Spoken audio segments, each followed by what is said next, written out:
네, 안녕하십니까. 예. 어제 이슈의 중심에 서 있던 인물. 네. 바로 임범준이라고, 두정물산의 2세로 알려져 있는데, 이거 보니까 당시 김해난동 술 취해서 그랬다 하더라도, 이거는 뭐 마약을 먹지 않고서는 이럴 수가 있나 싶은 생각이 들었어요. 예. 술을 그렇게 취하기도 참 쉽지 않은데요. 네. 그러니까 어쨌든 오늘 이제 그 이야기를 드리려고 합니다. 뭐 유명하니까요. 네. 두정물산이라는 화장품용 브러쉬를 제조하는 중소기업이래요. 저도 처음 들어보는 기업인데요. 예. 이 중소기업의 창업주 2세고요. 이름이 임범준 씨.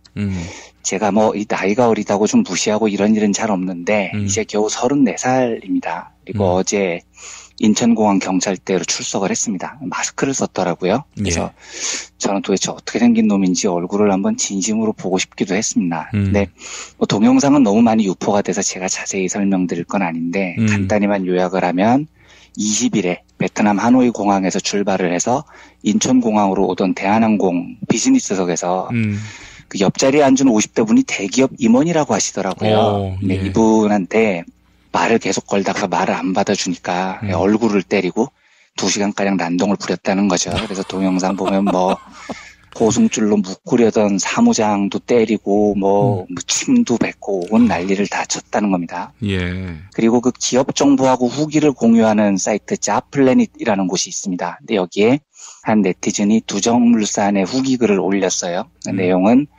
두정물산의 단점으로는 가족들끼리 경영진과 주요 보직을 이루고 있는 가족회사이며 야근 수당이 없다. 이렇게 적었습니다. 예, 뭐 그럴 만한 회사인 것 같습니다. 그리고 퇴근 시간 30분 전에 일이 들어오기도 하고 근무 중 매우 심한 인격 모독을 당하기도 한다. 그 네티즌은 그렇게 적었습니다. 예. 이전에도 이 두정물산 부장 한 명이 이 두정물산이 중국이나 베트남에 공장이 있는데요.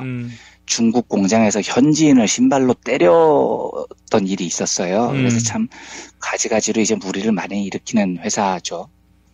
제가 주로 이제 그 재벌들에 대한 비판적 시각을 많이 말씀드리는데 재벌이라고까지 보기는 어렵지만 우리나라 중소기업들이요. 물론 중소기업들 중에서는 건전하게 좀 노동자들하고 친화적으로 잘 지내려고 하는 기업이 없진 않겠죠. 근데 제가 알고 있기로 제조업이라는 이름으로 중소기업 공장을 돌리는 곳에서는 거의 다 노동자들을 짐승처럼 취급을 합니다. 오너는 또라이 정도가 도를 넘어서는 미친놈들이 진짜 수두룩합니다. 제가 아는 한 중소기업 2세는 지금 사장이거든요. 근데 무슨 또라이 짓을 하냐면 그 단골 술집이 카페 같은 곳인데 거기에 첼로를 갖다 놨어요. 술만 취하면 거기서 첼로를 킵니다. 근데 첼로를 잘 키면 모르겠는데 완전히 도레미파솔라시도 수준이에요. 그러니까 산토끼 토끼야도 잘 못하는 수준인데 그걸 똥폼을 잡고 사람들 다 있는 데서 첼로를 킵니다. 그게 꼴불견이라는 걸 몰라요. 제가 그걸 보고 참 지랄을 왜 이렇게 창의적으로 하냐, 참 보기 드물다 이런 생각이 들었었습니다. 이것도 제가 아는 한 선배로부터 들은 이야기인데요. 이 선배는 컨설턴트 일을 하셨어요. 굉장히 잘 나갔던 사람입니다. 근데 중견기업의 스카우트가 돼서 40대 초반에 이미 전무를 달고 굉장히 높은 연봉으로 스카우트가 돼 간 거죠. 근데 출근 첫날에 그 회사가 계열사가 한 너댓 개 되는 회사인데 갑자기 회장이 전 임직원을 강당으로 부르더래요. 그래서 갔더니 회장이라는 작자가 딱 들어오는데 첫 마디가 마이크를 잡고 야, 이 개새끼들아 다 무릎 꿇어 이러더라는 겁니다. 갑자기. 그래서 이 제 선배는 컨설턴트 출신이고 양복 입고 주로 이제 대기업 임원들 만나던 사람이라서 너무 놀라가지고 처음에는 농담하는 줄 알았대요. 근데 옆을 보니까 전 임직원이 벌떡벌떡 일어나서 다 무릎을 꿇더라는 겁니다. 그래서 제가 형도 꿇었어요? 이렇게 물어봤더니 야 그러면 다 무릎 꿇는데 나만 앉아있냐 이러더라고요. 그래서 결국은 다 무릎 꿇고 몇십 분 동안 개새끼 소새끼 쌍욕을 들어가면서 애국주의 비슷한 걸 했다는 거죠. 얼마 전에 그 정선태 교수님께서 시골 빵집에서 자본론을 굽다라는 책을 소개를 해 주셨지 않습니까? 이제 마르크스의 자본론을 소개하는 책이었던 것 같은데요. 그리고 정선태 교수님께서 마르크스라는 인물이 한국에서 얼마나 많이 왜곡이 돼 있고 또 마르크스가 남긴 사회적 경제적 그 사고의 수준이 얼마나 인류 지성 역사에서 소중한 자산인지도 말씀을 해주셔서 저도 참 많이 경청을 했습니다만 그 마르크스 경제학의 가장 큰 특징을 한마디로 이야기를 하라고 한다면 어렵지만요. 저는 이렇게 대답을 할 것 같아요.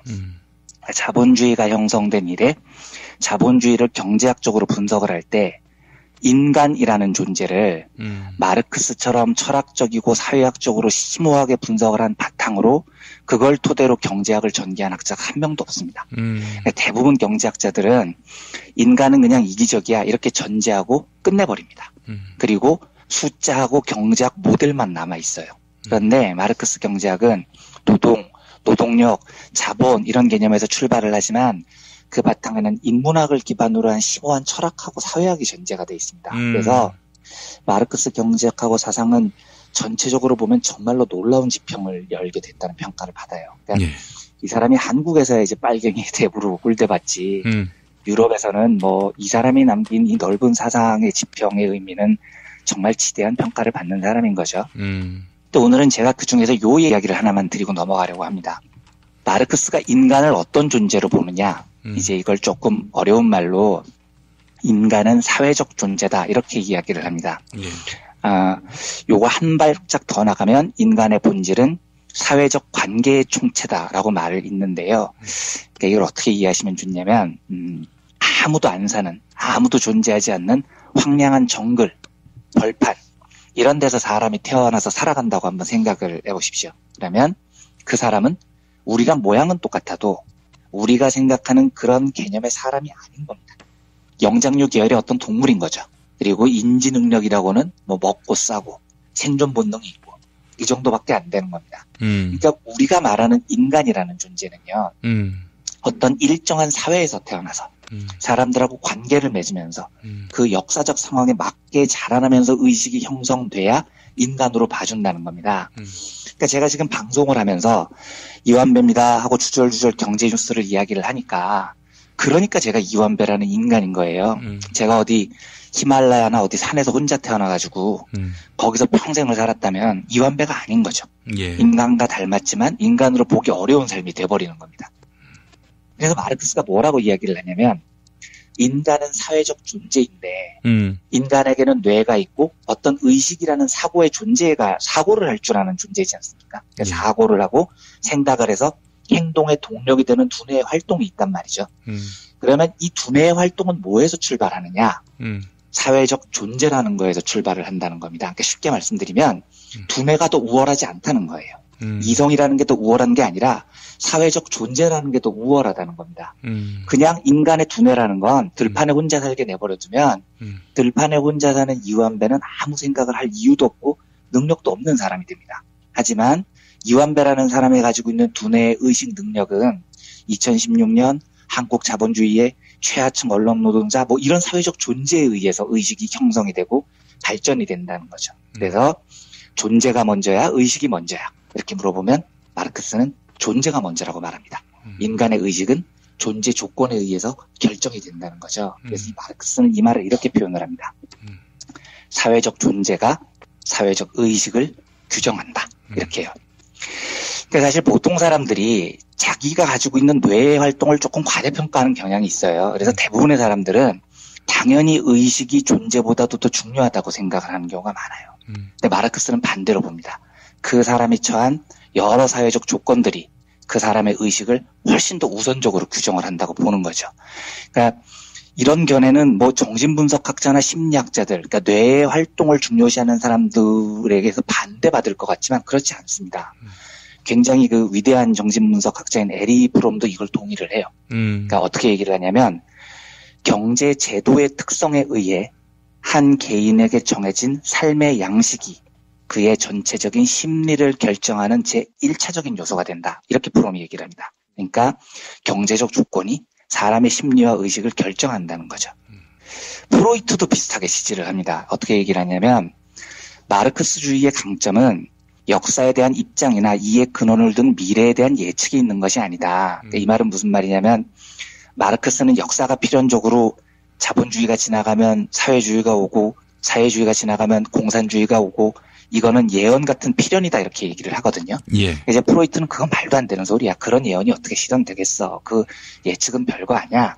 그런데 마르크스주의의 진짜 강점은 인간의 경제적인 관계가 그들의 지적이고 윤리적이고 예술적인 견해에 미치는 결정적인 영향에 대한 예리한 통찰력에 있다. 이렇게 얘기를 합니다. 그러니까 사람의 윤리, 지적 능력, 예술적인 견해 이런 뇌의 활동은 경제적인 존재 조건에 의해서 결정되는 경우가 많다는 거죠. 이게 조금 어렵게 들리셨을 수도 있었겠는데요. 이게 우리나라 중소기업 오너들 자식들, 뭐 재벌들 자식들, 뭐 이런 사람들 마찬가지로요. 예. 쟤들이 왜 저렇게 싸가지가 없냐, 왜 저렇게 폭력적이냐를 간단히 생각하면, 물론 뭐 가정교육을 제대로 못 받아서 그렇다고도 할 수 있어요. 근데 보다 근본적으로 들어가 보면요, 저들의 의식은 저들이 살고 있는 사회적인 존재 조건이 규정을 하는 겁니다. 그러니까 재벌이라는 환경, 오너 자식이라는 환경, 이 조건이 의식을 만들어내는 거예요. 그렇게 본다면 가장 근본적인 문제는 저들이 폭력적인 이유는 자본이 폭력적이기 때문입니다. 그러니까 자본이 폭력적이고 그 폭력적이라는 테두리 안에서 태어났기 때문에 자기의 이미 존재하는 조건 자체가 약자들을 두들겨 패는 자본의 폭력성 위에 서 있기 때문에 의식이 자연스럽게 따라가 버리는 겁니다. 그러니까 이 말은 얘들은 계도를 하거나 교육을 한다고 나아지지 않는다는 걸 뜻합니다. 이거 아무리 의식을 따로 떼서 정신교육 해봐도요, 얘네들이 살고 있는 존재 조건 자체가 폭력적인 자본인 한 의식은 거기를 벗어나지 못해요. 그러니까 이제 방법은 둘 중에 하나죠. 하나는 자본의 폭력성을 제거하거나 아니면 이런 정신병자들을 사회로부터 격리를 시키거나 해야 되는 건데 둘 중 보다 근본적인 방법을 선택을 하라면 폭력성을 제거하는 거여야 됩니다. 그러니까 얘들이 살고 있는 존재 조건 자체를 근본적으로 뜯어 고치지 않는 한 얘들의 사회적 의식은 영원히 변하지 않습니다. 뭐 참 하찮고 한심한 인간이지만요. 이 두정물산의 2세 임범준, 이 사람을 보면서 저는 한국 자본의 폭력성을 그대로 볼 수 있었습니다. 자본이 폭력적이니까 제가 폭력적인 거겠죠. 그래서 굉장히 뭐 씁쓸한 그런 마음이 들어서 경찰 출석했길래 이 뉴스를 먼저 골라왔습니다. 예. 자본이 만약에 그 공유돼야 할 것들, 그리고 독점할 수 없는 것들, 이런 인식이 있다면은 자본이 폭력적일 수가 없겠어요. 그렇죠. 그러니까 자본이 폭력적이지 않게 만들면 저들의 인격도 훨씬 더 바르게 되는 겁니다. 그거부터 바꿔야 되죠. 자본을 서로 공유하게 만들고 그 공유 속에서 서로 타협하고 협상하게 만들면 폭력적일 수가 없잖아요. 예. 근데 자본을 독점해서 지 멋대로 결정을 하려고 하니까 폭력성이 내재돼 버리는 거죠. 예. 아이들에게 돈은 폭력적이지 않다. 이걸 심어주기 위해서는 더 많이 기부하고 또 이 돈을 뭐 기부의 대상 혹은 뭐 탐욕의 대상 이런 게 아니게끔 인식시킬 필요가 있겠다. 네, 맞습니다. 예, 알겠습니다. 네, 안녕하십니까. 예, 어제 이슈의 중심에 서 있던 인물, 네. 바로 임범준이라고 두정물산의 2세로 알려져 있는데, 이거 보니까 당시 김해난동 술 취해서 그랬다 하더라도 이거는 뭐 마약을 먹지 않고서는 이럴 수가 있나 싶은 생각이 들었어요. 예. 예. 술을 그렇게 취하기도 참 쉽지 않은데요. 네. 네. 그러니까 어쨌든 오늘 이제 그 이야기를 드리려고 합니다. 뭐 유명하니까요. 네. 두정물산이라는 화장품용 브러쉬를 제조하는 중소기업이래요. 저도 처음 들어보는 기업인데요. 예, 예. 이 중소기업의 창업주 2세고요. 이름이 임범준 씨. 제가 뭐 이 나이가 어리다고 좀 무시하고 이런 일은 잘 없는데 이제 겨우 34살입니다. 그리고 어제 인천공항 경찰대로 출석을 했습니다. 마스크를 썼더라고요. 그래서 저는 도대체 어떻게 생긴 놈인지 지금 사장이거든요. 근데 무슨 또라이 짓을 하냐면 그 단골 술집이 카페 같은 곳인데 예.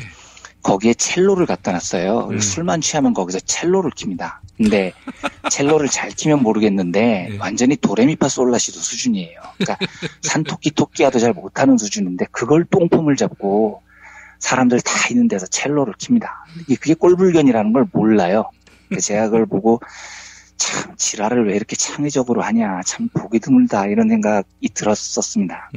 이것도 제가 아는 한 선배로부터 들은 이야기인데요. 이 선배는 컨설턴트 일을 하셨어요. 굉장히 잘 나갔던 사람입니다. 근데 중견기업의 스카우트가 돼서 40대 초반에 이미 전무를 달고 굉장히 높은 연봉으로 스카우트가 돼 간 거죠. 근데 출근 첫날에 그 회사가 계열사가 한 너덟 개 되는 회사인데 갑자기 회장이 전 임직원을 강당으로 부르더래요. 예. 그래서 갔더니 회장이라는 작자가 딱 들어오는데 첫 마디가 마이크를 잡고 야, 이 개새끼들아 다 무릎 꿇어 이러더라는 겁니다. 갑자기. 야. 그래서 이 제 선배는 컨설턴트 출신이고 양복 입고 주로 이제 대기업 임원들 만나던 사람이라서 너무 놀라가지고 처음에는 농담하는 줄 알았대요. 근데 옆을 보니까 전 임직원이 벌떡벌떡 일어나서 다 무릎을 꿇더라는 겁니다. 그래서 제가 아, 형도 꿇었어요? 이렇게 물어봤더니 야, 그러면 다 무릎 꿇는데 나만 앉아있냐? 이러더라고요. 그래서 결국은 다 무릎 꿇고 몇십 분 동안 개새끼, 소새끼 쌍욕을 들어가면서 애국주의 비슷한 걸 했다는 거죠.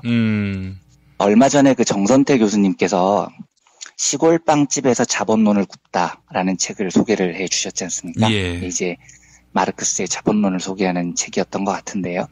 그리고 정선태 교수님께서 마르크스라는 인물이 한국에서 얼마나 많이 왜곡이 돼 있고 또 마르크스가 남긴 사회적 지 얼굴을 한번 진심으로 보고 싶기도 했습니다. 근데 뭐 동영상은 너무 많이 유포가 돼서 제가 자세히 설명드릴 건 아닌데 간단히만 요약을 하면 20일에 베트남 하노이 공항에서 출발을 해서 인천공항으로 오던 대한항공 비즈니스석에서 그 옆자리에 앉은 50대 분이 대기업 임원이라고 하시더라고요. 근데 예. 이분한테 말을 계속 걸다가 말을 안 받아주니까 얼굴을 때리고 2시간가량 난동을 부렸다는 거죠. 그래서 동영상 보면 뭐 고승줄로 묶으려던 사무장도 때리고 뭐 침도 뱉고 온 난리를 다 쳤다는 겁니다. 예. 그리고 그 기업 정보하고 후기를 공유하는 사이트 자플래닛이라는 곳이 있습니다. 근데 여기에 한 네티즌이 두정물산의 후기 글을 올렸어요. 그 내용은 두정물산의 단점으로는 가족들끼리 경영진과 주요 보직을 이루고 있는 가족회사이며 야근 수당이 없다 이렇게 적었습니다. 예, 뭐 그럴 만한 회사인 것 같습니다. 그리고 퇴근 시간 30분 전에 일이 들어오기도 하고 근무 중 매우 심한 인격 모독을 당하기도 한다. 그 네티즌은 그렇게 적었습니다. 예. 이전에도 이 두정물산 부장 한 명이 이 두정물산이 중국이나 베트남에 공장이 있는데요. 중국 공장에서 현지인을 신발로 때렸던 일이 있었어요. 그래서 참 가지가지로 이제 무리를 많이 일으키는 회사죠. 제가 주로 이제 그 재벌들에 대한 비판적 시각을 많이 말씀드리는데 예. 재벌이라고까지 보긴 어렵지만 우리나라 중소기업들이요. 물론 중소기업들 중에서는 건전하게 좀 노동자들하고 친화적으로 잘 지내려고 하는 기업이 없진 않겠죠. 예. 근데 제가 알고 있기로 제조업이라는 이름으로 중소기업 공장을 돌리는 곳에서는 거의 다 노동자들을 짐승처럼 취급을 합니다. 오너는 또라이 정도가 도를 넘어서는 미친놈들이 진짜 수두룩합니다. 제가 아는 한 중소기업 2세는